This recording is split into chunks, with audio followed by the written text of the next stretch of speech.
Boa noite, bem-vindos, bem-vindas ao Museu Judaico de São Paulo. Eu sou Mariana Lorenzi, coordenadora de Curadoria e Participação aqui do museu e uma das organizadoras das Jornadas Judaico-Amazônicas, as migrações judaicas no norte do Brasil. Esse evento faz parte da segunda fase do projeto Judeus na Amazônia, que iniciou no ano passado com uma pesquisa e que finaliza em 2024 com uma grande exposição. Agora eu vou chamar para falar, dar as boas-vindas para vocês, o Sérgio Simon, presidente do museu, descendente de judeus paraenses e o mentor do projeto Judeus na Amazônia. Obrigado, Mari. Bem-vindos ao Museu Judaico em São Paulo. E nós chamamos o Museu Judaico de Museu Judaico em São Paulo, porque ele não é um museu do judaísmo paulista, que é um judaísmo relativamente recente, de 100 e poucos anos. O museu quer retratar aqui a história dos judeus no Brasil inteiro. E muitas histórias dos judeus no Brasil inteiro são conhecidas. A história dos judeus nas colônias agrícolas do Sul, dos judeus portugueses no Brasil holandês. A história da Inquisição no Brasil é bem conhecida, na corte de Dom Pedro também. E uma história menos conhecida é a história dos judeus da Amazônia, que é um movimento migratório muito importante que saiu do Marrocos a partir de 1810, se acentuou no fim do século XIX e entrou pelo século XX adentro, e que trouxe para todos os recantos, qualquer riozinho da Amazônia que vocês passem tem sinal de que ali passaram judeus. Cemitérios, nomes de caboclos locais com nomes de judaicos, marroquis, etc. E o museu acha importante ressaltar essa herança cultural dos judeus da Amazônia, que é muito forte para quem vive no norte e vive isso no dia a dia, e menos conhecido aqui no sul. Esse seminário que se inicia hoje é um preparatório para uma grande exposição no ano que vem sobre o judaísmo marroquino no Brasil, na Amazônia. E a gente espera produzir também material histórico importante, documental, sobre essa imigração. A gente convida vocês a participar de todos os 4 dias aqui do nosso simpósio e se prepararem para a grande exposição do ano que vem, né? Eu preciso fazer alguns agradecimentos. Eu gostaria de agradecer os patrocinadores exclusivos dos Judeus da Amazônia em 2023, que são o Instituto Cultural Vale como apresentador e o Banco Santander como patrocinador master.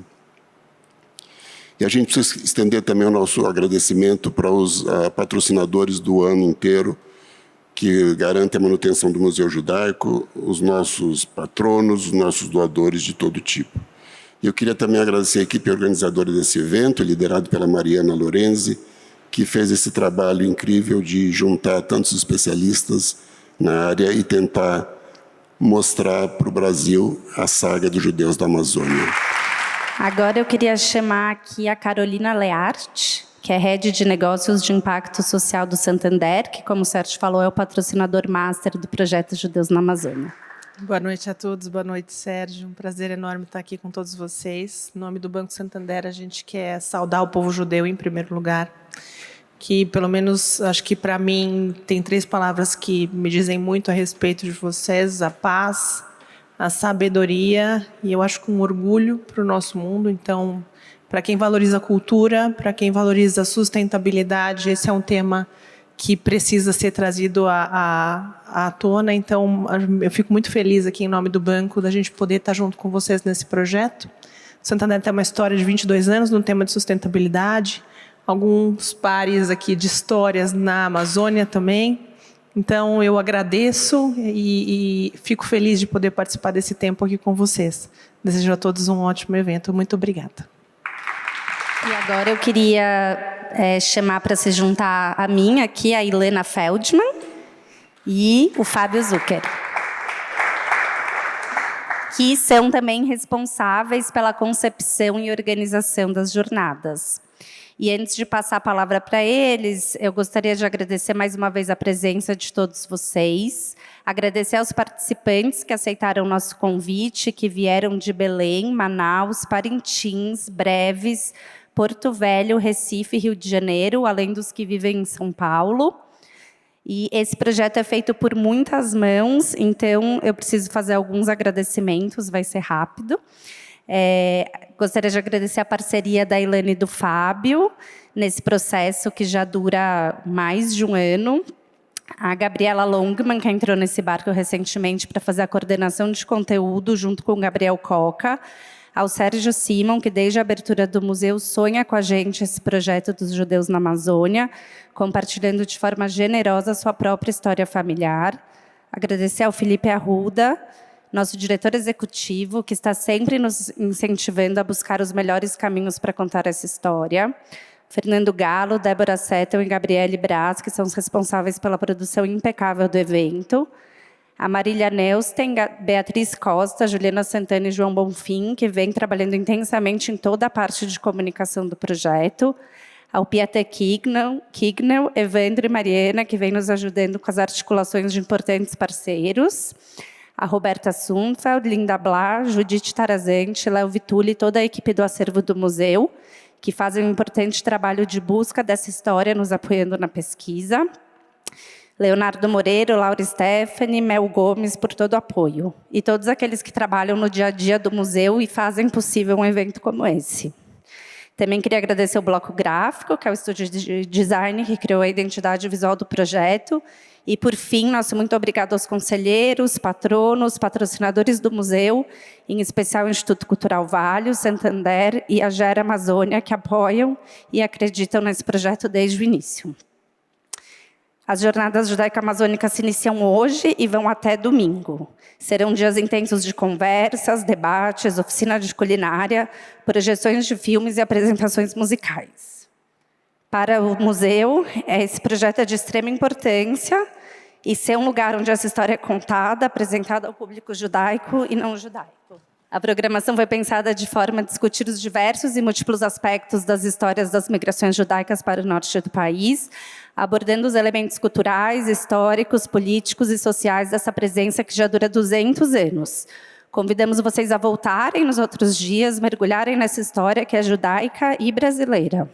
A programação completa está no nosso folder, no site. E uma boa jornada para todos.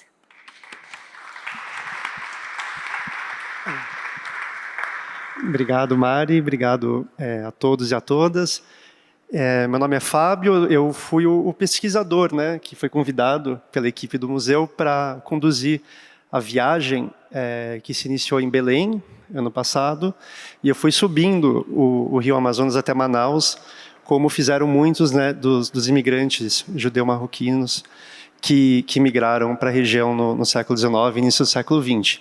E eu sou antropólogo, né, eu trabalho na Amazônia, eu trabalho no Rio Tapajós, que é um lugar também que teve uma forte presença judaica ali na Amazônia, e foi um enorme desafio, né, poder lidar com essa temática. Eu sou judeu, trabalho na Amazônia, então, bom, quando veio o convite, eu falei, eu acho que faz sentido que eu me debruce, né, sobre essa temática, né. Eu não conhecia, né, tinha já me deparado como jornalista e como antropólogo com, né, presença judaica ali na região, mas nunca tinha me debruçado sobre o tema, né, com afinco, com um olhar de pesquisador mesmo. Então, queria só contar para vocês, né, que eu empreendi essa viagem com todo o apoio da equipe do museu, parando então em Belém, Breves, no Marajó. Fomos também para Parintins, Manaus e Cametá, que também foi um importante local, né, da chegada dos judeus na Amazônia. E eu acho que o que a gente tentou trazer aqui, né, para a programação foi um olhar diverso, um olhar multifacetado e também com atividades múltiplas, né? Porque, poxa, um seminário, uma jornada poderia ser algo eventualmente enfadonho. E o nosso esforço, né, como equipe, foi dar um dinamismo. Então, vamos ter, né, oficinas culinárias, tem momento de projeção de filmes, né, filmes históricos que relatam a presença judaica na Amazônia, mas também produções artísticas contemporâneas, como a da Janaína Wagner, que está aqui no programa para vocês verem. Então foi essa tentativa, né, o desafio de contar essa história da presença judaica na Amazônia a partir de múltiplos olhares, e eu acho que o seminário reflete um pouco isso. Enfim, desejo a todos e a todas um ótimo seminário, uma ótima jornada, e a gente se vê nos próximos dias.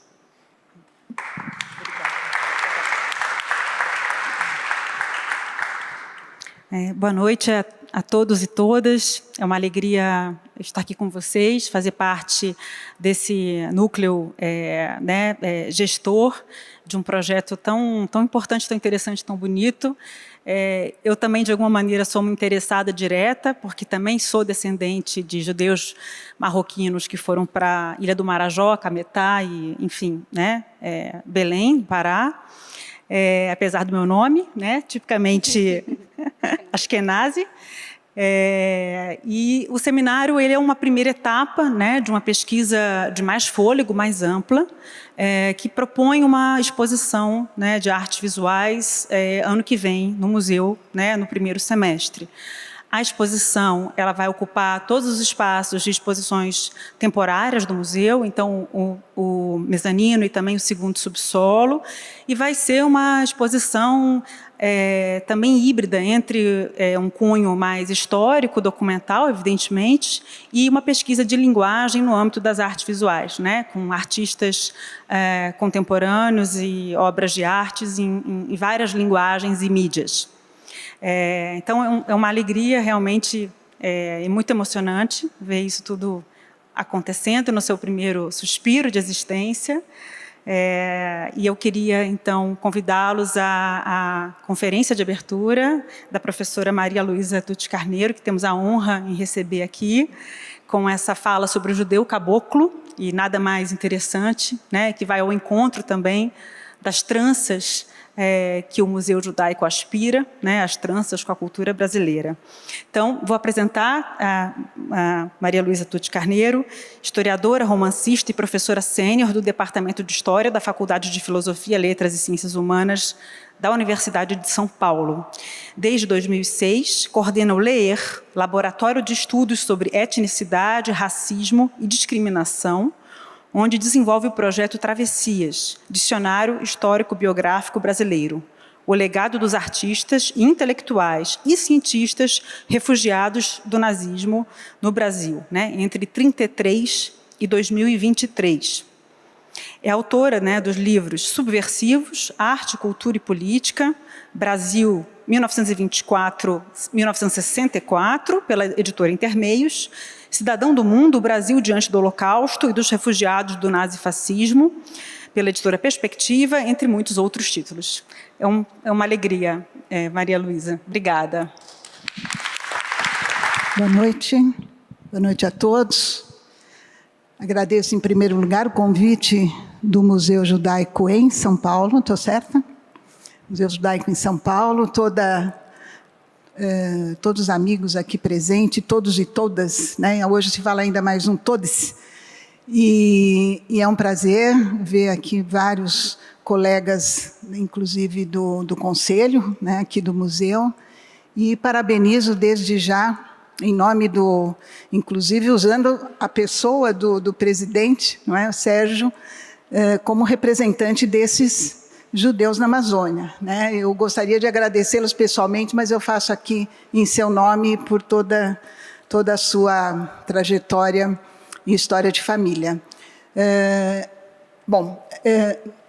A minha presença aqui hoje diz respeito a não só as minhas pesquisas sobre antissemitismo, sobre imigração judaica, e eu vou tentar apresentar para vocês um trabalho que eu já fiz há muitos anos. Então, a minha conferência hoje ela vai ser um breve resumo vamos dizer assim, de um imenso trabalho que foi mapear as comunidades judaicas no Brasil, não só na Amazônia, e que veio de um convite por ocasião dos 500 anos do Brasil, da descoberta do Brasil, convidada pelo Itamaraty, quando outros 12 colegas historiadores, sociólogos, arqueólogos, antropólogos, fomos convidados para participar de uma exposição grandiosa, vamos dizer assim, que demonstrasse e comprovasse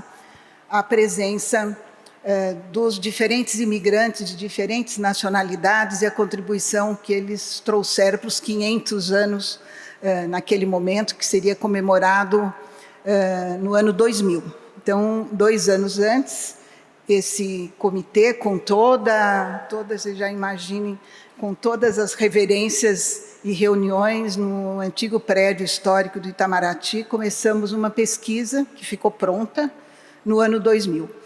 Nesse mapeamento, pelo qual eu fiquei encarregada, então seria uma das exposições, não me lembro se eram 12 ou 13 exposições, sobre espanhóis, alemães, todos que tiveram uma presença marcante, e eu fiquei responsável, apesar de não ser judia, né, já adianto aqui, responsável pela história ou mapeamento e uma grande exposição que eu nomeei de Brasil Judaico.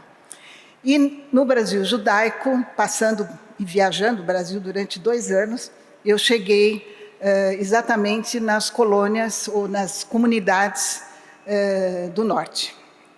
E foi aí que eu tive vamos dizer assim, uma experiência muito interessante, porque nós que estamos acostumados aqui nessa convivência, não é, com o imigrante judeu, e eu muito envolvida, quando eu cheguei lá, falei, gente, mas é um caboclo brasileiro. Então, essa expressão que eu chamo de duo, né, o duo caboclo judeu, ele acabou influenciando muito um dos capítulos, vamos dizer assim, eu digo capítulo porque acabou se transformando em livro, da exposição grandiosa que seria representando os judeus, os 500 anos sobre os judeus no Brasil. Bom, então, hoje, a minha palestra vai ser um breve resumo, vou apresentar alguns documentos, algumas fotos, a maioria já são reproduzidas, já estão na internet, mas naquele momento nós não tínhamos esse acesso tão fácil, né? Então, eu gostaria de começar, eu vou rapidamente, conforme eu leio, vocês vão acompanhar aqui alguns textos, né, que não obrigatoriamente vocês precisam ler, mas eu vou estar lendo para vocês. Então, a primeira, vamos dizer assim, a primeira sensação que a gente tem, e que foi a mesma que eu tive quando eu comecei a fazer essa pesquisa, foi exatamente essa, quer dizer, a Amazônia, essa imagem idílica da Amazônia, não é? Pensando, então, que por trás da imagem da Amazônia nós encontraríamos a visão que eu já havia lido, trazida pelos cronistas viajantes. Eu estudei muitos viajantes no século XIX, aliás, por um outro trabalho que foi a visão do estrangeiro europeu sobre o negro no Brasil, que deu origem a uma outra exposição chamada O Olhar Europeu sobre o Negro na Iconografia Brasileira. Então, seguindo um pouquinho essa trilha dos trabalhos anteriores, eu fui atrás dos cronistas viajantes que estiveram pela Amazônia, tentando buscar o olhar deles sobre essa região e a população dessa região. Naquele momento, eu estava muito preocupada, isso muito antes desse convite do Itamaraty, em ver e observar nas fotografias, nos registros de viajantes, no final do XIX, o olhar deles sobre o negro e sobre o índio, né? Daí o olhar europeu. E é muito interessante porque o nosso olhar de brasileiros, ele está sempre voltado e buscando algo na Europa, né? Quando a gente estuda, até estava comentando agora com o Felipe, né? Quando a gente estuda o Holocausto, a primeira coisa é olhar para a Europa e não pensa que tinha brasileiros lá também. Então, nesse momento, o meu olhar foi, as minhas leituras, sobre o que os cronistas viajantes diziam dessa Amazônia, e aparecia muito essa imagem do Eldorado, né? De uma imagem entre céu e inferno e paraíso. E muitos, inclusive, olhavam aquela população, sem se referir, logicamente, aos judeus, mas olhavam aquela população ribeirinha, esse caboclo da Amazônia, como seres estranhos, principalmente quando a narrativa vinha de alguém da Igreja Católica, porque eles não eram católicos, no caso dos índios, e os africanos, pelas suas danças e tal, eram pessoas também estranhas. Então, nesse contexto, e pensando, deixa eu ir buscar, então, algo sobre os judeus. Bom, comecei a fazer uma investigação grande, seguindo, aliás, eu acho que o mesmo caminho agora dessa equipe que está aqui. E fui em busca de marcas, vestígios e sinais. E pensando numa demarcação, quer dizer, marcar o espaço, marcar o patrimônio dos judeus, no caso, em todo o Brasil, eu estou falando aqui num projeto Brasil Judaico, né, que é esse livro aqui, Hora da Propaganda. Então, Brasil Judaico, que eu fui a única da equipe que consegui publicar, porque não aconteceu nada, você já pode imaginar. E então, esse livro, depois, muitos anos depois, 13 anos depois, eu publiquei pela Maianote. Ela é sobre o Brasil inteiro e seria a exposição dos 500 anos. Bom, o capítulo, ali nesse livro, Brasil Judaico, tem um capítulo sobre os judeus, os caboclos. Saí em busca de testemunhos orais, comecei em viagem também buscar falas também de familiares, tanto em São Paulo, muitos encontrei aqui, depois lá, e, ao mesmo tempo, a iconografia. Então, onde encontrar as fotografias dessas famílias, e até hoje eu ainda estou reunindo esse material. Com isso, eu fui percebendo que, tanto nas fotografias como nas narrativas, e também pela fala dos historiadores, nós tínhamos, então, múltiplos olhares, múltiplas narrativas e múltiplas interpretações. E essa Ileia, que eu me referi, a Ileia Amazônia, ela foi, então, reinterpretada por esses historiadores, os pioneiros, né, nessas primeiras investigações, e muito interessante, no caso, que começou a surgir nessas falas e nas narrativas dos historiadores a palavra Eretz Amazônia. Eu chamo a atenção aqui para alguns pioneiros, né, desses estudos, no caso, o Edorf Moreira, que é um dos primeiros a falar sobre a presença judaica no Pará, o Bentz, que já usa a palavra das ruínas de Jerusalém, a verdejante Amazônia, e o Benchimol, que usa exatamente a expressão no livro dele, de 1998, Eretz Amazônia, os judeus na Amazônia. Como eu havia estudado muito, e também o movimento sionista no Pará, e principalmente através de uma aluna da professora Anita Novinsky, Maria Lieberman, que estudava o movimento sionista no norte do Brasil, eu resolvi desviar, então, meu olhar, que era para todo o Brasil, e olhar para o norte da Amazônia. Então, o desvio do nosso olhar para o norte foi exatamente buscar, para aquela exposição do ano 2000, vocês vão ver, 23 anos atrás, isso aí em busca das narrativas da história e também da memória dessas comunidades judaicas, não só no norte, mas aí em todo o Brasil. Com isso, eu comecei a sentir uma necessidade de demarcar as fronteiras, quer dizer, até que ponto aqueles judeus, por exemplo, que vinham de Marrocos, quando chegavam aqui convivendo e vivendo, não é, nessa verdejante Amazônia, como é que eles foram assimilando, aliás, nós vamos ter aqui numa parte de culinária, os temperos que não existiam, como é que eles iam fazendo para não deixar, né, ou para continuar sendo judeus e, ao mesmo tempo, quando é que ocorriam rupturas, quer dizer, quando é que eles abandonavam, se a gente pode falar assim, aquela cultura que é milenar. Então, essa expressão, eu vou contar agora um pouquinho também da história da pesquisa, esse tema dos judeus caboclos, eu fiquei fascinada. Fiquei muito fascinada porque eu já estava pesquisando para um outro livro meu, que é o meu único e primeiro romance, vamos dizer assim, sobre os Diabos de Orem, que é um caso exatamente na Amazônia, né, que eu vou falar daqui a pouquinho.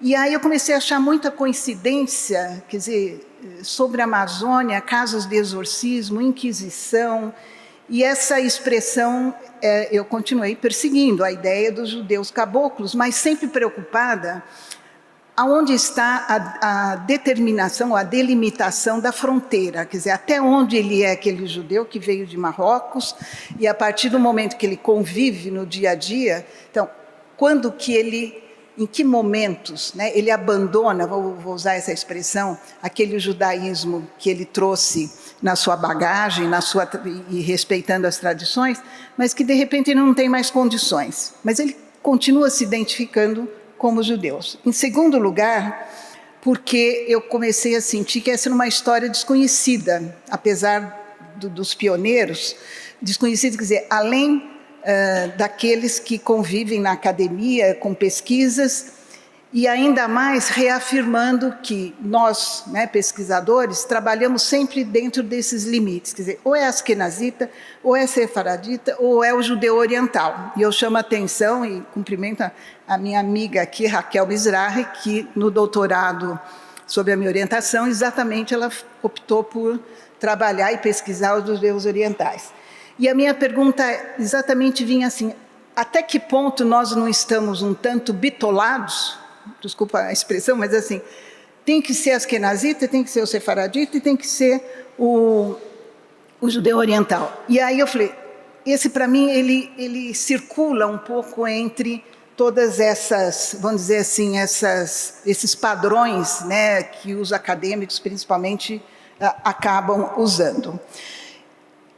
A partir daí, com essas pesquisas, eu então, veja bem, muitos anos depois, em 2013, eu publiquei pela primeira vez o capítulo sobre os judeus caboclos, continuei pesquisando. Então, esse é o livro que resultou da exposição, que nunca aconteceu, e eu esqueci de falar que 6 meses antes da montagem de tudo, o Itamaraty cancelou todas as exposições. Por isso que eu estou insistindo, né, que não ocorreu nada. E ficamos com todo o material dos artistas. Nós estávamos direcionados muito para uma parte da exposição mostrar as obras dos artistas que nós havíamos trazido dos seus próprios ateliês. E, a partir dessa ideia do nosso Brasil judaico, eu acabei, então, publicando sozinha, sem participar, porque não ocorreu mais nada. E, com isso, a história dos judeus caboclos, ela acabou, a partir de 2013, pipocando. Quer dizer, congressos, palestras, e até o momento em que eu retirei esse capítulo desse livro, Brasil Judaico, e publiquei na revista Marave, que é coordenada pela professora Lésia Nascimento. E como é digital, é muito interessante. A partir dessa data, a circulação e os convites para falar sobre os judeus caboclos, que a expressão, de repente, ela se tornou comum nas nossas falas, né? Então, já parecia que aquela fronteira, até então, que estava assim, me incomodando muito, né? E todo mundo falava, por que judeu caboclo? Né? Bom, então, com isso, eu fui aprofundando as pesquisas, reconstituindo e publiquei na revista. Aí teve uma divulgação muito maior, por ser digital, e culminou com uma jornada, por coincidência, uma jornada, um Journée d'études, coordenado pela professora Karina Marques, que, aliás, vai estar aqui. Ela tem um trabalho muito bonito sobre literatura, também da Amazônia, sobre a Amazônia, com a Universidade de Poitiers e com a Comissão Econômica para a América Latina e o Caribe. Eu faço questão de dizer isso para vocês perceberem assim, como é que, de repente, o judeu caboclo começou a circular num espaço, né, muito maior, e surgindo, então, pesquisas a partir dessa primeira incursão. Com isso, a dualidade, né, judeu-caboclo, ela deve ser considerada como uma identidade que, no caso eu atribuí, mas que hoje ela foi e é endossada, atribuída a um grupo específico, aqueles judeus marroquinos que no século XIX constituíram essa importante comunidade que tem suas marcas e de uma forma muito forte, então, na Amazônia, e o contato com a população local, que eu fui percebendo que havia alterações na identidade. Quando a gente conversa, né, ele não era mais tão judeu, mas era, às vezes muito caboclo, né? O que seria, na expressão aqui, o nosso caipira de São Paulo, né? O caipira do interior de São Paulo. Eu digo São porque eu sou a caipira do interior. Então, a fala também começou a nos chamar a atenção, e como consequência, vamos dizer, desse meu olhar para o norte, para esse grupo específico da comunidade, eu comecei a ficar atenta a esses movimentos de demarcação Quer dizer, a partir da imagem do judeu caboclo, eu percebi que não era tão bem demarcado como a gente estuda quando ele é askenazitas. Aí você diz, mas eles são descendentes dos sefaraditas, são. Mas é muito interessante porque essa assimilação que eles vão fazendo da cultura local, das religiões, né? Principalmente porque a religião judaica é parte do signo identitário, né, desse judeu caboclo. Então ele se sente judeu, mas ao mesmo tempo ele se apresenta como um ribeirinha, ele também é um caboclo, ele se diz, eu sou paraense de coração, mas também sou judeu. Bom, então essas falas também incentivaram a busca por vestígios. Falei, eu quero ver por onde eles passaram, né? Seguindo um pouquinho o caminho de vocês também. As marcas, os vestígios, os sinais desse judaísmo, eu vou sempre usar o duo, né? Judaísmo caboclo, nos trópicos.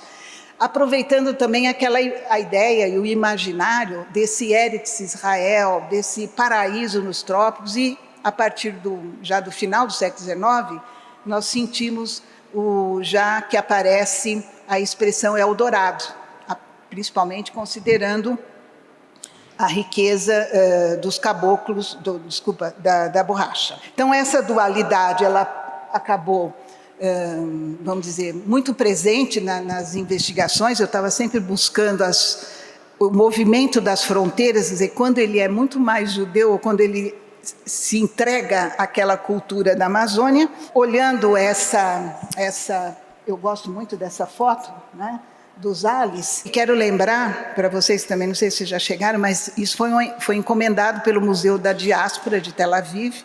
É uma coleção enorme de fotos que nunca foram apresentados no conjunto. E, na época, conversando com os Ales, eu recebi algumas fotos, e essa aqui é uma foto que mostra muito bem essa fronteira, né? Quer dizer, ao mesmo tempo que ele tem um crucifixo, né, na parede, ele tem aquele Feliz Ano Novo, muitas vezes vai aparecer o Feliz Natal, e ele traz na mão um livro de reza. Então, a gente pergunta, vamos dizer, a fisionomia, né? A gente diz, mas é muito mais de indígenas da região, daqueles nativos, entre aspas, estranhos para os estrangeiros, né, os viajantes. Então, essa fotografia expressa muito bem isso que eu estou querendo falar para vocês. O duo, né, o duplo judeu caboclo, e como é que, às vezes, a fotografia, apesar da fotografia ser um recorte aqui da realidade, né, ela está muito bem recortada, a gente não vê os outros detalhes, mas ela expressa muito bem essa fronteira que é móvel, né? Essa movimentação. E aqui, por exemplo, uma fotografia que foi tirada na passagem de Rosh Hashanah, né? De judeus marroquinos, Santarém, Pará, em 1940. Aliás, a família Rodrigues da Cunha, de Santarém, foi a partir de um descendente deles que eu consegui um material fantástico naquele momento e que consta do livro, e vocês vão ter a oportunidade até de escutar eu falando aqui alguns trechinhos do testemunho. Com isso, eu quero ressaltar o seguinte, nesse duo: ainda que a identidade sefardita seja uma marca para os descendentes da primeira leva de judeus marroquinos radicados na Ileia brasileira, muito ainda eu percebo que está para ser escrito, está para ser pesquisado, né? E acho que o museu aqui tem uma responsabilidade, já que vocês têm um programa em andamento, de complementar, né, pesquisas, principalmente esse grupo, eu depois coloco à disposição de vocês, da Universidade de Poitiers, com a professora Karina Marques, que trabalharam com a literatura. E, a partir daí, a minha sugestão é sempre recuar no tempo e buscar as raízes, porque, a partir das raízes, nós vamos conseguir entender o legado de hoje, não é? E, muitas vezes, nas falas, e aí também vem a questão da demarcação e da marca sefaradita, onde, nas entrevistas, diz assim, o meu avô, o meu bisavô, dizia sempre o seguinte: aqui nós não temos rabino e nem Torá, e nós podemos fazer o que a gente quer. Né? Estamos longe de qualquer mandatário. Isso aparece em várias falas, e é exatamente essa cultura local, esse diálogo, esse repertório, né, dos dois lados, que se cruzam, convivem, que criou exatamente esse personagem, talvez no meu imaginário, mas ele é muito vivo também. Vejam, essa fotografia é bem expressiva, né? Quer dizer, até onde está o judeu festejando o Rosh Hashanah, quando a culinária, como eles vão dizer, já toda ela produzida com ingredientes, com o que se tinha naqueles locais, né? Então, isso aqui é em Santarém, 1940. Bom, a partir daí, eu chamo então de situações de compartilhamento. Nós vamos percebendo que um lado convive e compartilha com o outro, e aparece e surge aqui um movimento muito interessante que eu chamo de recriação. Quer dizer, como é que esse judeu marroquino, chegando na Amazônia, ele vai recriar situações que vão ser novas para ele, mas que muitas vezes extrapola aquela ideia do tropical, né, da cultura brasileira. Por quê? Porque ele soma nessa sua experiência e ele recria o que eu chamo de judaísmo nos trópicos, né? Então, se vocês imaginam o que poderia ser uma festa de Rosh Hashanah ou uma reza numa sinagoga, quando não se tem nem a Torá e não se tem o rabino, e ele ainda diz, graças a Deus que não tem ninguém para mandar na gente. Então, é exatamente essas situações de compartilhamento que devem ser consideradas e que realmente comprovam que ali foram, sim, criadas raízes. Nós temos um legado muito importante desse grupo social específico e que em nenhum momento precisaram pedir permissão para os seus ritos, as suas tradições alimentares. E, como eles diziam, a gente ia inventando, fazia com o que tinha. Se não tinha matzá, eu usava mandioca. Então, como que essa recriação ela ocorreu entre esses marroquinos, que é o grupo principal, né, muito mais marcante, e com isso eu passei a trabalhar com essa ideia de identidade compartilhada, né? Quer dizer, como é que o judeu caboclo incorporou, vamos dizer, o outro, porque muitas vezes também a população local ela acaba usando expressões, né, desde o Mazel Tov, né, mas a gente percebe, se vocês vão ver depois nos testemunhos. Com isso, e aí também, além da identidade compartilhada, surgiu também um interesse em buscar os caminhos, né? Os caminhos cruzados. Vocês, aliás, usam uma expressão que eu gosto muito, as histórias trançadas, né? Conversando com um, conversando com o outro, pega fotografia de um, ouve a história do outro, fala, mas espera, isso tem a ver a minha história com a dele? Bom, essas histórias trançadas acabam também trazendo até nós, nessa busca do passado, histórias que mostram também a adaptação deles, quer dizer, o caminho pelos rios, a casa sob estacas, né, no caso as palafitas, dormir em redes, e assim eles vão se adaptando aos costumes locais. Comemoravam, sim, as festas tradicionais, Pesach, Yom Kippur, Rosh Hashanah, e inicialmente deixam bem claro nas falas, quem deixa geralmente já é a segunda, terceira geração, não tinha rabino e não tinha Torá. Isso é muito interessante, quer dizer, mas a gente manteve a tradição que eu herdei do meu avô, do meu tataravô, e com isso a fala, a narrativa é de que tudo era uma grande aventura. Desde um momento que eles deixavam a comunidade de origem até a comunidade de recepção, né? No caso, o Brasil. E muitas vezes a gente tem que pensar o seguinte, ele não falava português. Como é que ele vai se virar? Falava um pouquinho de espanhol, né? Herdado também dos familiares. E um outro detalhe importante, no século XIX, a partir de 1910, com a abertura dos portos, 1940, 1950, essa região toda vai ser atingida por uma epidemia de cólera muito forte e muitas mortes, e foi exatamente nessa busca também do dia a dia que eu tomei contato com a história da epidemia, que, aliás, me remeteu imediatamente, imagino como vocês, à pandemia de hoje, né? Então, imagina o que seria uma epidemia de cólera sem tratamento e em comunidades distantes de qualquer atendimento médico, com dificuldade para divulgar notícias, uma população indígena muito presente e a Igreja Católica como uma das mandatárias naquele lugar, dando as ordens e dizendo, olha, isso é pecado, isso não pode,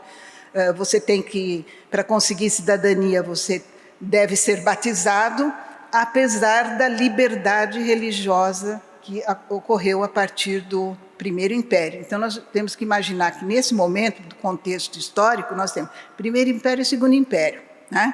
E lembrando que D. João II vai ser o grande amigo dos judeus no Rio, principalmente no Rio de Janeiro, que é, aliás, um outro capítulo muito interessante, que depois nós transformamos isso, sim, numa exposição. Com isso, o meu olhar, ou as visões sobre esse que eu chamo de mundo verde, e que outros historiadores chamaram de Eretz Israel, induz, então, essa busca pelos vestígios. Onde é que estão as marcas, onde é que estão as falas, retratos de casas, fotografias de casas comerciais, fui atrás de anúncios, aliás, os jornais, viu, Felipe? Os jornais é fantástico. Os primeiros comerciantes anunciando nos jornais locais, acabei juntando uma coleção muito interessante. Depois fui atrás dos cemitérios, né, onde as marcas estão ali nas lápides, os nomes, e o trabalho da Frida e Egon Wolff também foi impressionante. Bom, com isso, sempre trabalhando com esse material produzido pelo Henrique Veltman e o Sérgio Zales, que ajudou muito a documentar essa identidade, e o período referente, então, ao segundo, já pensando a partir de 1850, o segundo império, não é? Comecei também a investigar, como eu trabalho muito com antissemitismo, a verificar se, apesar da liberdade religiosa, apesar das proibições que ocorriam, ou seja, sinagoga ou fazer esnoga, como se falava na época da Inquisição, só podia ocorrer dentro de uma residência.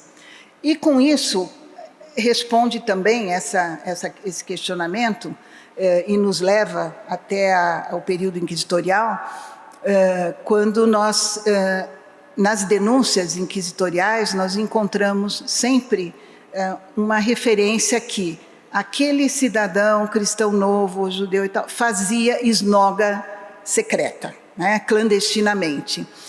E quando, durante o Primeiro Império, a partir da Constituição de 1824, é liberado, ou seja, se promulga, então, a liberdade de religião, mas é uma liberdade controlada, né? Você pode vir para o Brasil, você pode negociar, você pode pedir cidadania, você é reconhecido, mas a tua religião é dentro da sua casa.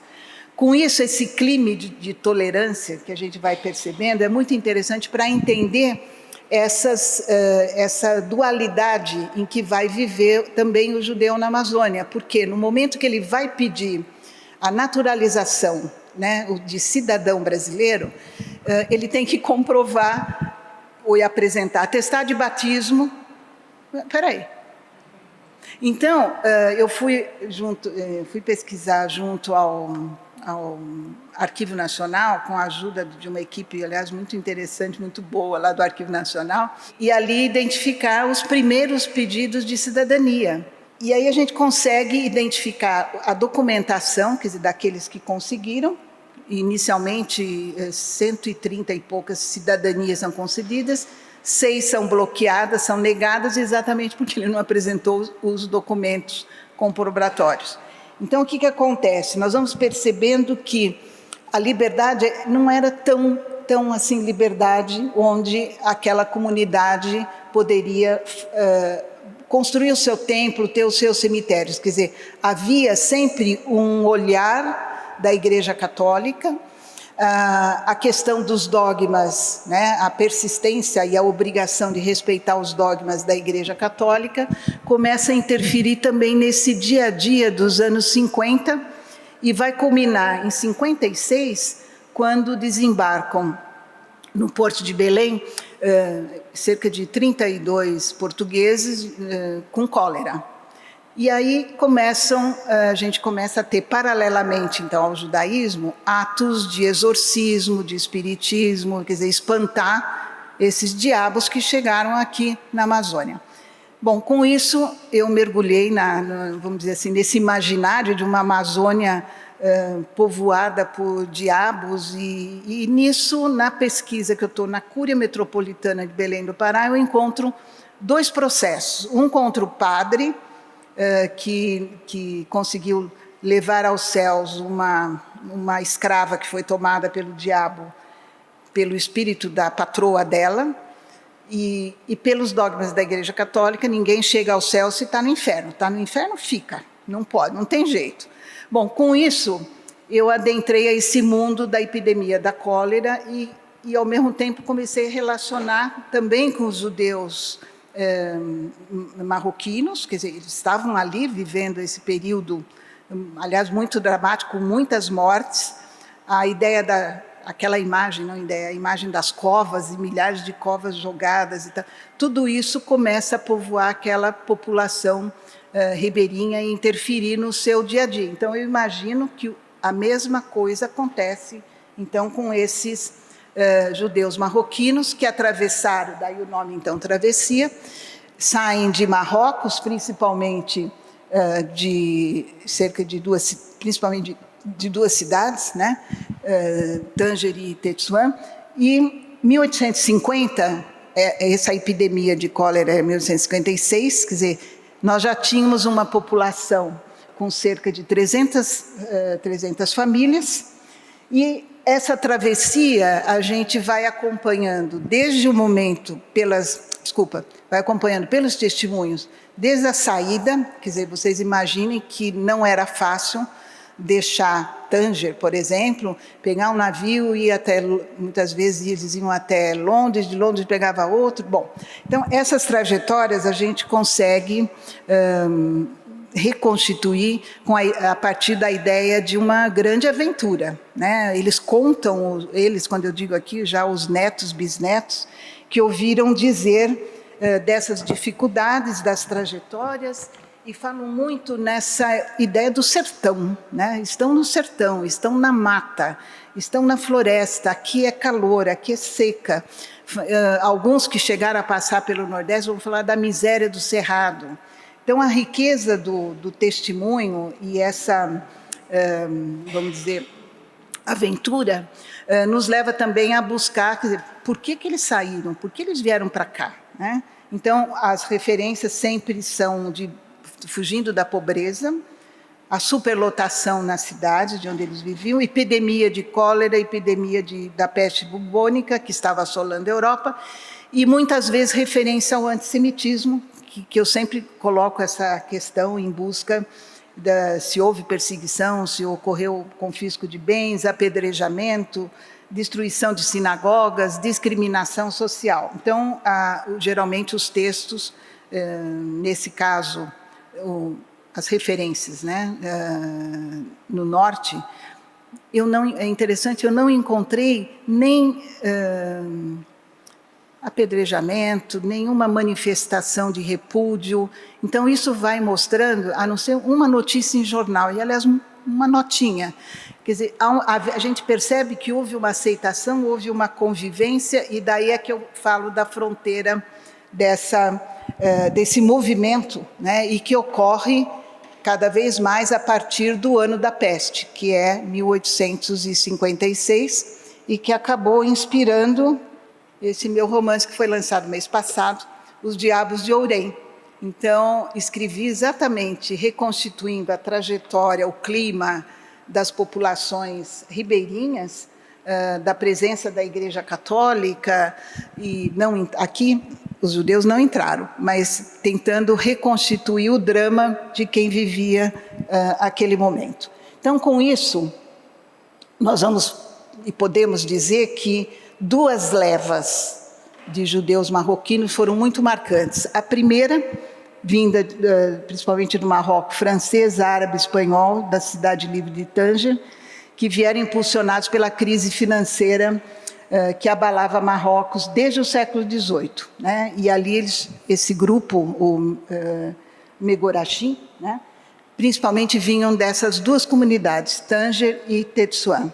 A situação para eles, nas narrativas já dos seus descendentes, é que eles saíram de uma condição inferior, de dhimmi, né, para a cidadania plena e igual a todos. Só que essa fala é uma fala construída porque a situação nesse período, né, ela mostra que havia uma grande dificuldade.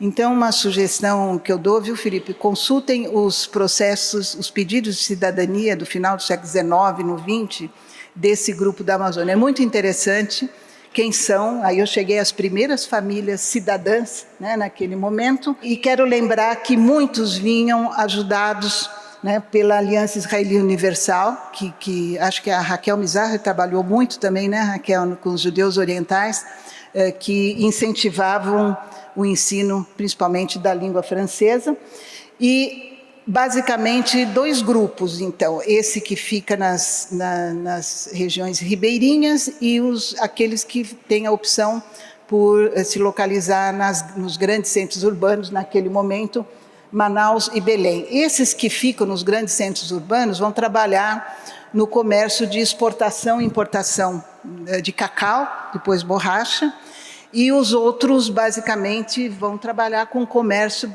e lembro muito assim de secos e molhados, como eles diziam, né? Secos e molhados.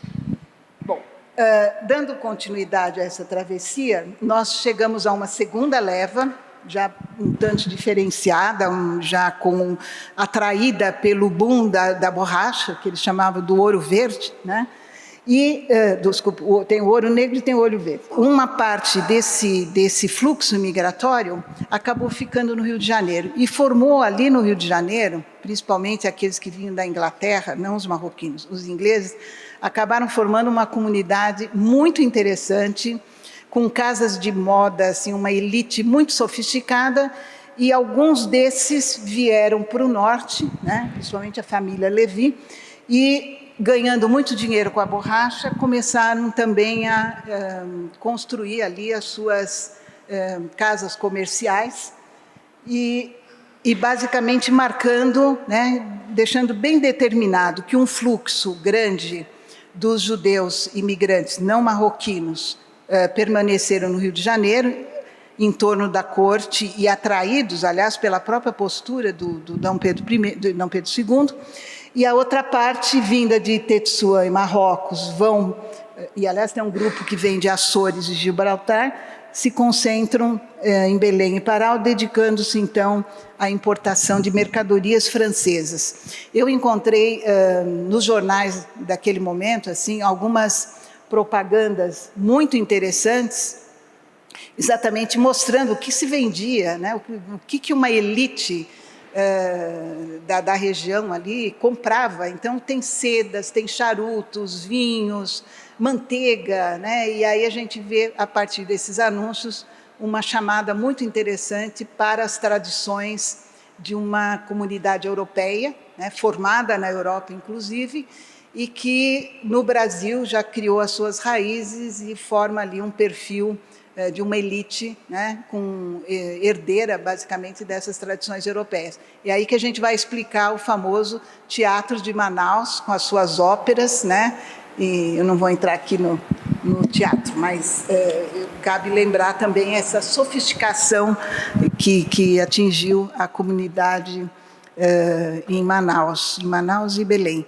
E lembrando, a cúpula do teatro, que é toda de azulejos importados, foram doados por um desses judeus imigrantes. Também isso está no livro, depois vocês podem encontrar os detalhes. Essa fotografia do Sérgio Zales também eu acho muito interessante, do Moisés, que é um símbolo muito marcante, né, do judeu marroquino, que é considerado como um dos patriarcas. Eu quero chamar a atenção aqui para essas fronteiras, né? Então nós temos exatamente o símbolo, não tem, né? Ele é o símbolo daquele judeu imigrante, e ao mesmo tempo com todas as suas tradições e lembrando os rituais, mas ao fundo o cenário, né? Essa realidade recortada que nós estamos vendo, é exatamente esse duo, né? O duo também nesse espaço simbólico onde ele vive. Dando continuidade, eu vou contar um pouquinho da história do Moisés Benguigui, a partir de um dos testemunhos da família. Chegou a Belém, Moisés Benguigui, judeu marroquino, chegou a Belém em 9 de junho de 1909, vindo de Manaus, indo depois para Marapani, às margens do rio Solimões, onde abriu uma bodega. Em 1919, mudou-se para Oriximiná, e em 1931 casou-se em Alenquer, com Esther Alves, também nascida em Alenquer. Os seus pais vinham de Rabat e Lisboa. Bom, eu não vou contar a história toda, mas assim, quando nós começamos a seguir essas trajetórias, começa a aparecer um outro mundo, né, que é a travessia dele, chegando no Brasil, os casamentos, quer dizer, esses cruzamentos, e a partir daí a gente começa a vislumbrar o patrimônio, não é, construído por esses migrantes. Aqui já um outro Moisés, o Moisés Ezaguá, irmão em importadores e exportadores, em Itacoatiara, Amazonas. Isso aqui é uma imagem que saiu publicada no jornal, fazendo propaganda da loja em 1910. Eu quero chamar a atenção aqui para a importância dos jornais, de uma forma geral, nesse momento, porque é onde eles tinham um espaço exatamente para divulgar, não é, os seus produtos, a sua casa, e casa de secos e molhados, como eles falavam. Então, aqui uma outra vista do interior, né, desse mesmo estabelecimento. E é muito, vamos dizer assim, é muito difícil olhar aqui e dizer assim, aquele é o judeu caboclo. Não, para mim, né, todos são os judeus caboclos aqui que convivem e interagem. Bom, com isso, volto naquela ideia do espaço compartilhado, a convivência, as cidades híbridas, essa identidade que eu chamo, que é o caboclo mestiça, vamos dizer assim. E aqui eu deixei as 4 primeiras linhas, as cidades principais, para onde eles foram se fixando. Em azul, Belém, e na parte de baixo, o nome das famílias. É uma lista enorme que eu cheguei através exatamente estudando, analisando esses processos de cidadania, e a gente consegue identificar aí vamos dizer assim, o espaço e a família. Eu marquei em vermelho aqui o nome de Sabá, porque Sabá foi a partir daí que eu adotei uma das personagens do meu romance, que eu não digo que é judia, mas eu sei o personagem que eu criei ali naquele momento.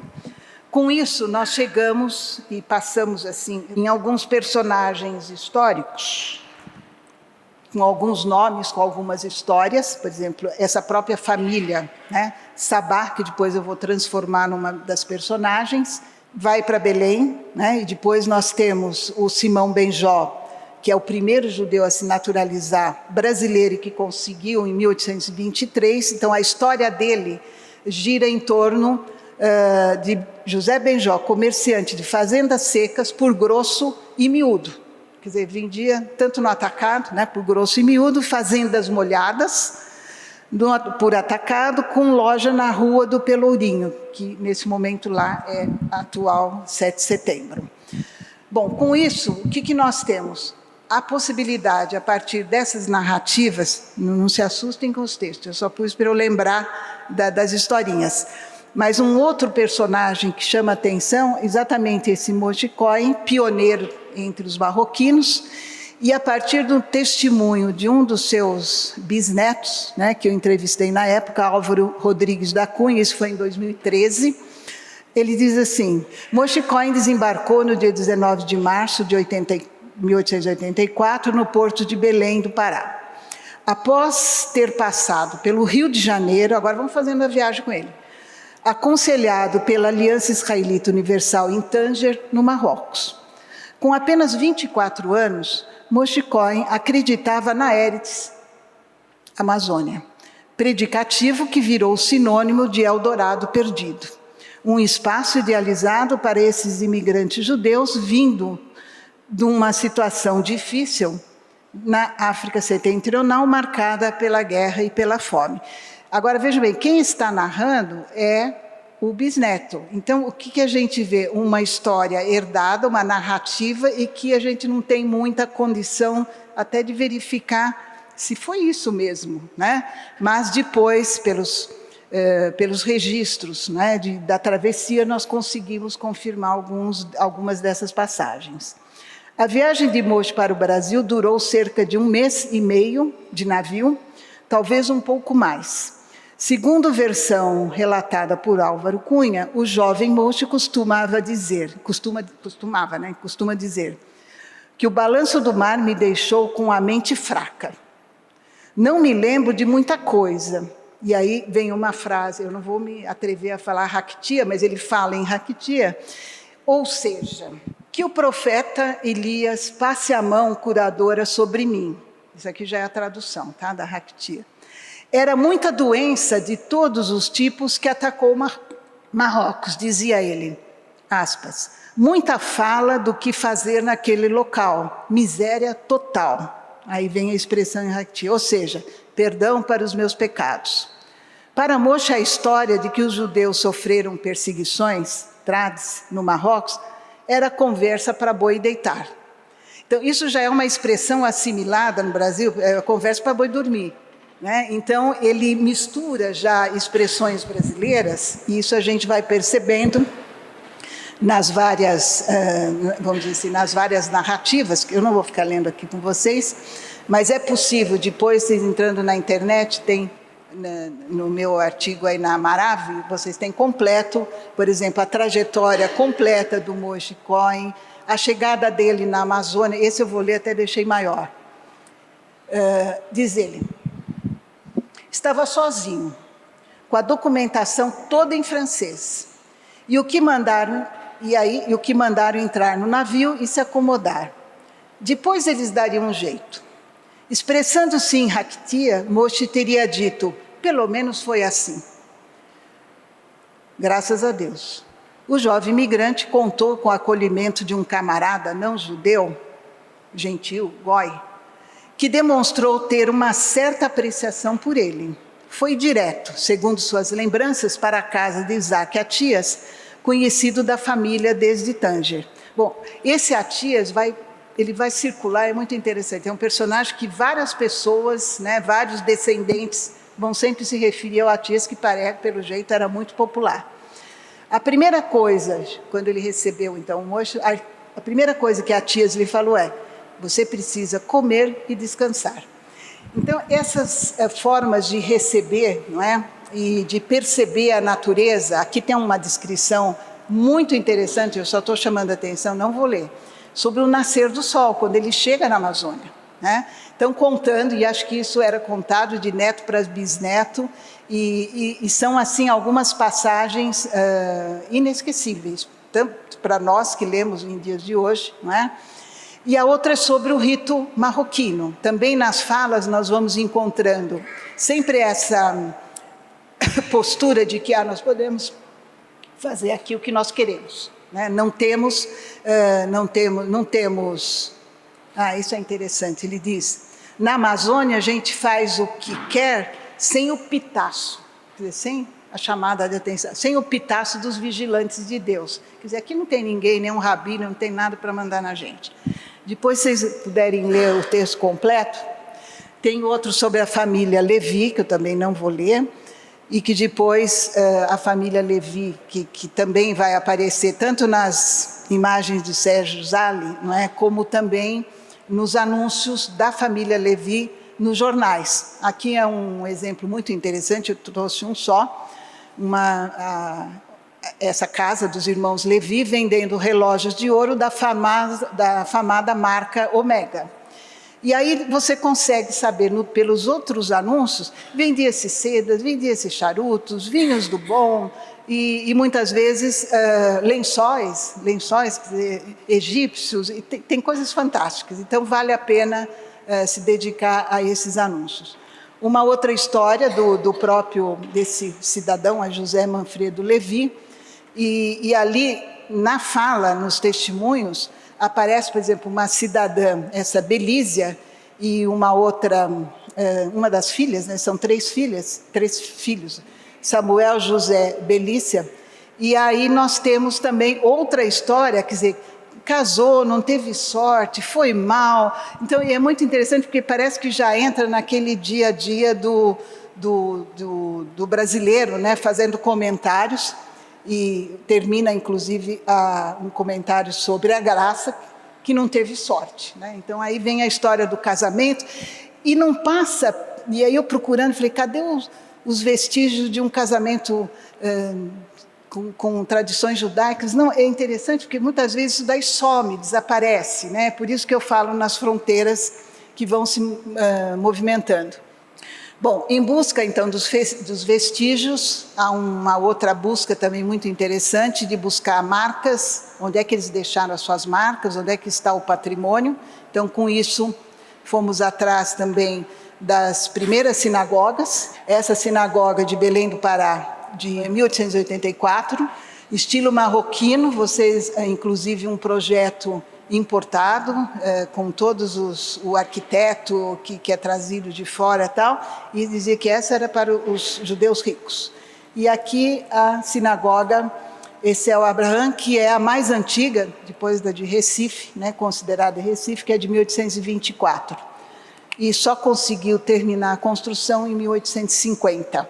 Eu não vou dar história de sinagogas, mas só para vocês terem ideia, essa é de Belém, de Manaus, uma das mais antigas. Eu não consegui uma foto melhor, mas me parece que assim, as primeiras cenas que a gente tem é de uma simplicidade muito grande nos seus interiores. A partir dessas buscas, eu fui também atrás dos cemitérios, né?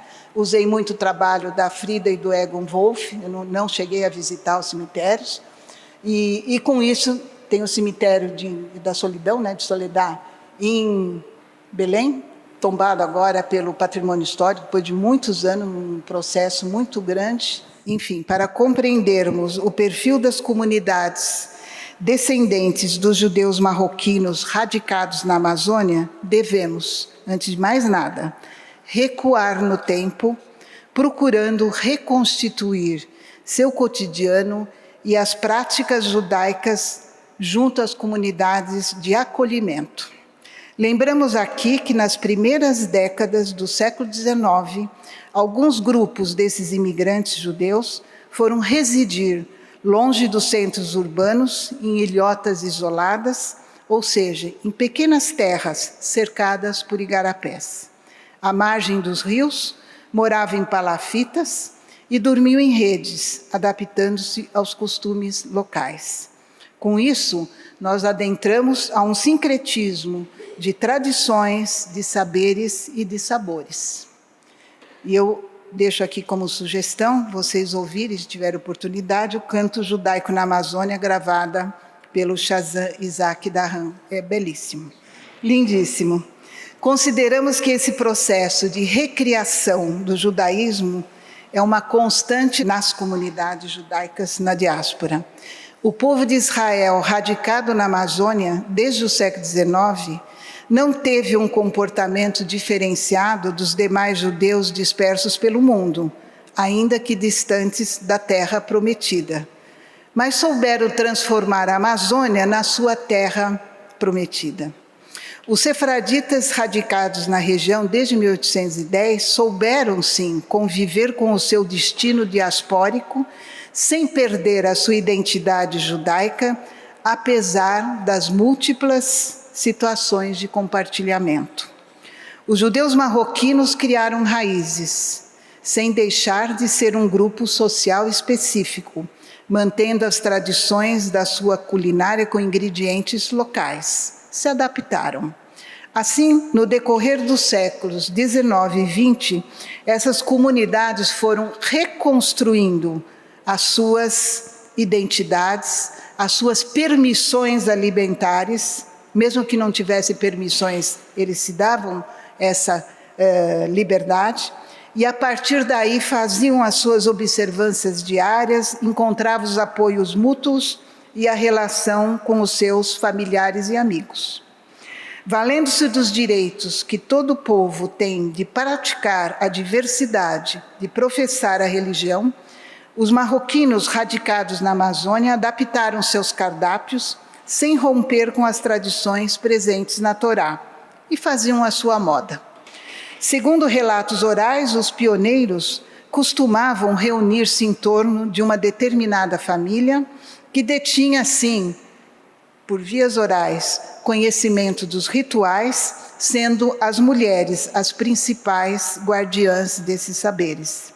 E eu faço aqui uma homenagem à mulher judia, de qualquer origem, que sempre coube a ela a manutenção e a transmissão de um estilo de vida judaico, assumindo grande parte das tarefas domésticas, assim como da educação dos filhos. Assim, tanto os livros de receita como os álbuns de fotografias são, assim como os anúncios de jornais, portadores de uma memória coletiva, pois através desses registros conseguimos, sim, captar detalhes sobre os estilos de vida, os espaços públicos, os espaços privados daqueles que radicaram na Amazônia.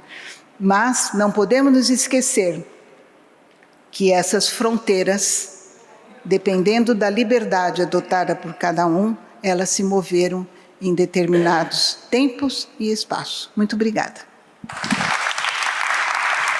Parabéns, Malu. Obrigada. Seguinte, a imigração judaica para a região sudeste, Rio de Janeiro, São Paulo, etc., aconteceu algo semelhante. Os imigrantes foram para pequenas cidades, porém, com o passar do tempo, procuraram os grandes centros onde encontravam sinagogas, escolas, etc.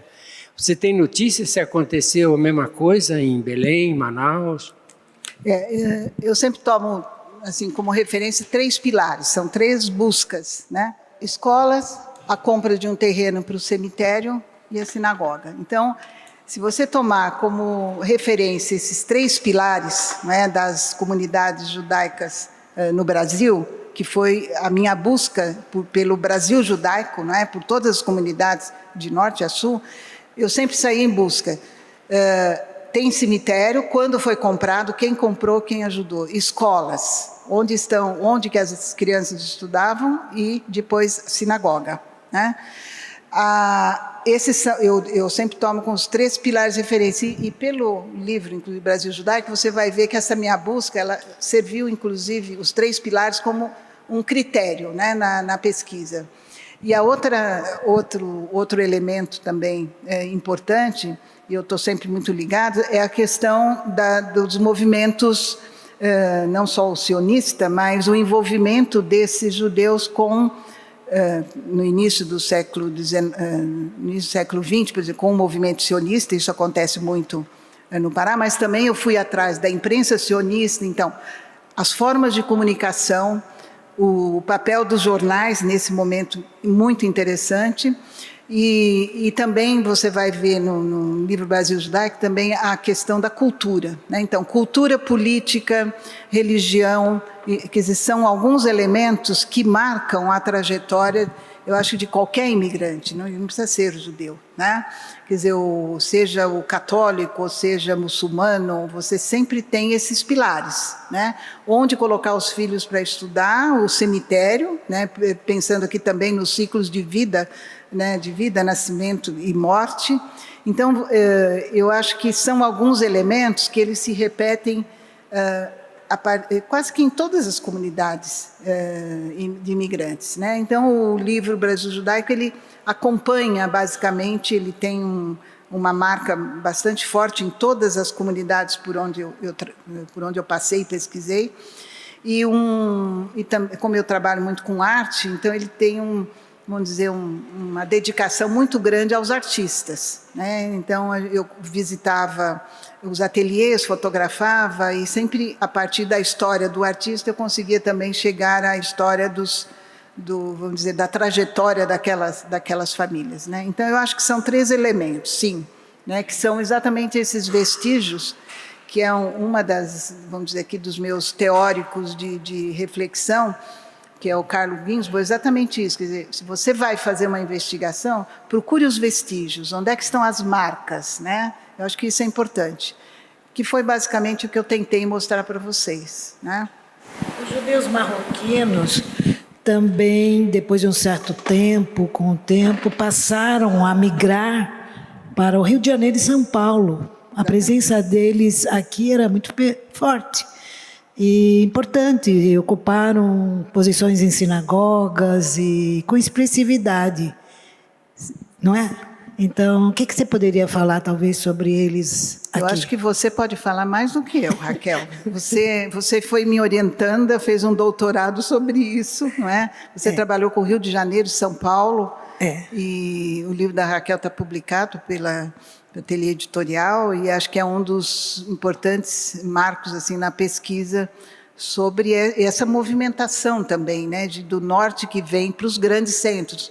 Nós temos que considerar que a capital, então São Paulo, capital, Rio de Janeiro, enquanto capital, né, foi um marco e era um atrativo, e assim também como São Paulo na época do café. Então nós temos sim uma mobilidade marcante, e acho que o importante, estou vendo aqui olhando para o Sérgio, né, quer dizer, buscar os representantes dessas famílias, né? Eu acho que o Sérgio é o símbolo aqui, quer dizer, como é que tua família veio parar aqui? Ninguém melhor do que você para nos contar e dar o teu testemunho, né? Sérgio, você pode responder melhor do que eu. Bom, a história, eu amanhã vou contar a história da minha família, mas a chegada do Marrocos é dos meus tataravós que chegaram em 1850 na Ilha do Marajó e se estabeleceram numa fazenda em Breves. A minha mãe já era a terceira geração nascida no Brasil, entre a Ilha do Marajó, Cametá e Belém, e acabou casando com um alemão em Belém do Pará e mudou para São Paulo, porque o marido trabalhava aqui. Então não foi uma migração por vontade própria, foi por vontade do marido. Mas ela conservou sempre hábitos marroquinos na minha casa, comida marroquina, raquitia se falava em casa, nós ensinamos até para os nossos filhos raquitia, porque é uma maneira da gente se comunicar sem que as outras pessoas entendam. Sérgio, fala um pouquinho de raquitia para a gente. Eu acho que todo mundo gostaria de ouvir. Eu não me atrevi a ler nada e falar, mas eu gostaria de... O que você falaria para nós hoje à noite? Agora eu vou te raquitia é uma entrevistar. mistura de espanhol antigo, medieval, árabe e hebraico. Então, você pode falar, por exemplo, Shuf Sahé Mahaleando. Shuf é árabe, quer dizer, olha, veja. Sahé é raquitia, não sei bem a origem da palavra Sahé, é o indivíduo. Olha aquele cara. E Mahaleando vem de lehol, que é comer em hebraico, é comer. Olha aquele cara comendo. Como é que você falaria? Que noite linda, com tanta gente Não, reunida eu também no não Museu sou tão Judaico. fluente. Não força a barra. Meu raquitinho é muito bravo, muito básico. O Dr. Isaac Dahan provavelmente fala melhor do que eu tem um vocabulário mais amplo. Mas a gente faz parte de um grupo internacional que lê e se reúne em raquitia. Esse grupo é coordenado por uma marroquina que mora em Nova York, mas que nasceu no Marrocos, cresceu em Israel e hoje mora em Nova York. E ela tem sessões em raquitia, passa cartas em raquitia, textos. É muito interessante, é uma língua muito colorida. Muito bem, uma boa definição, uma língua colorida. Muito colorida, porque são 3 línguas juntas e adaptadas para o espanhol. E a música cantada em raquitia? Eu não tenho... Existe música gravada, mas o cantor de raquitia está aqui. Por isso que eu estou olhando para lá. Só uma anedota particular sobre raquitia, é que as expressões que eu mais ouvi na minha infância, incansavelmente, quase diariamente, era esquete sarrenita ou esquete sarrenito, que era disfarça, né? Esquete, que vem de sheket, silêncio em hebraico, ou shkat, silêncio em árabe, que fica quieto, fica calado, não fala que a sarrenita, a menina está aí ou o menino está aí. Como se a gente não entendesse que estavam falando de nós. E Maot Ezaf, que quando a gente ia numa loja, enfim, passava pelo comércio e as crianças sempre querem comprar alguma coisa, minha mãe dizia, Maot Ezaf, muito caro. Você nunca esqueceu, né? Manu, lindíssimo que você... Não, escuta, não. Maravilhoso que você colocou. Eu fico muito contente e você sabe por quê. Sei. Só completando o que a Raquel perguntou, eu diria o seguinte, para explicar. Os judeus marroquinos, os filhos dos judeus marroquinos... Só um pouquinho. Eu queria que você se apresentasse, porque a Raquel, por gentileza, quem é você? Eu sou Maria Lieberman, eu fiz meu trabalho, meu doutorado com a professora Novinsky e nós fizemos Amazônia no século XIX e XX. O trabalho está aqui no museu, para quem quiser ver, com todas as referências que eu trouxe de Jerusalém. Só abrindo um parênteses, toda a documentação da comunidade marroquina, no afã de salvaguardar, ela foi levada para Israel. Ela está no Jewish Archive of History. Está aqui no museu o meu trabalho. Então, agora respondendo o que ela perguntou. Quando a decadência da borracha, os filhos dos imigrantes marroquinos foram para o Rio de Janeiro e São Paulo, como a Raquel falou.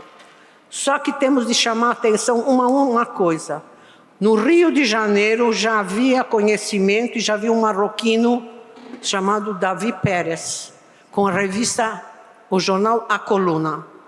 Essa revista transmitiu todo o conhecimento dos judeus no Marrocos e no Brasil para vários jornais do mundo, inclusive com Chaim Weissman, Max Nardal, com todo o pessoal do sionismo.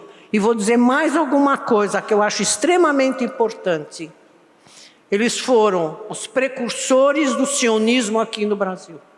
Essa é uma história maravilhosa, ter toda a documentação do que eu estou falando, a formação das comunidades da Gemilut Hasadim, das sinagogas, enfim, dos cemitérios que eu usei também, mas foi com a ajuda da Wolf, do casal Wolf. Então, toda essa documentação, para quem estiver interessado em saber aonde se encontra toda essa documentação que foi levado de Belém do Pará para Israel, está no trabalho, e esse trabalho está aqui, que eu entreguei para a Linda. É isso. Eu fiz questão de... Eu fico emocionada, porque nós aqui, Raquel, Maria Lívia, somos assim as herdeiras do grupo da professora Anitta, a primeira turma, né?